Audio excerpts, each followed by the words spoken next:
So our blood vessels are sitting right atop our pia mater, which is the deepest meninges layer in the brain.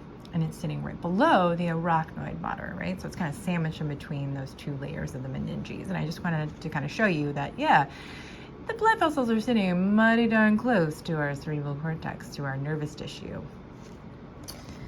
So moving on, I'm gonna look at the 3 different types of capillaries, and this will become really important as we go through each of them and see what the differences are.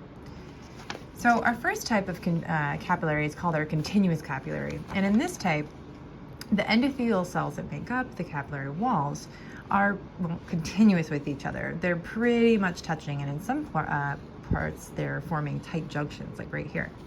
But in other places, there's a little tiny space between the endothelial cells, and that little tiny space is called an intercellular cleft. This allows for things like lipid-soluble molecules and some water-soluble molecules to pass through. Now, these are in places like our skeletal muscles, our lungs, and yes, our brains. And again, our brains contain a modified type of continuous capillary.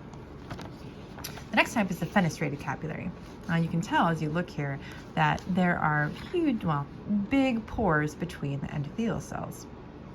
Now, these pores are called fenestrations. Now, these fenestrations allow for some proteins to pass through.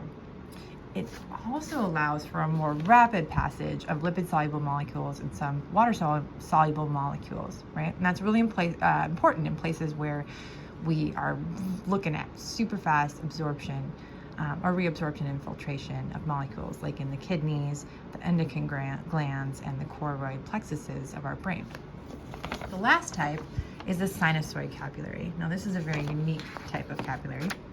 There's no basal lamina, and the fenestrations or pores, again, are even bigger in this type of capillary.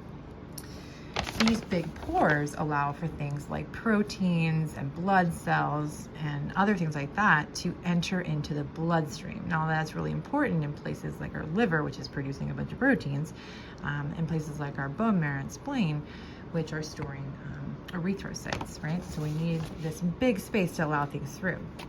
And the reason I wanted to look at the 3 different types was to really drive home the point that, we don't want something like this in our brain, because that's going to allow a bunch of things like erythrocytes onto our nervous tissue. We want to look at this one, because this, again, is the type that we have in our brain.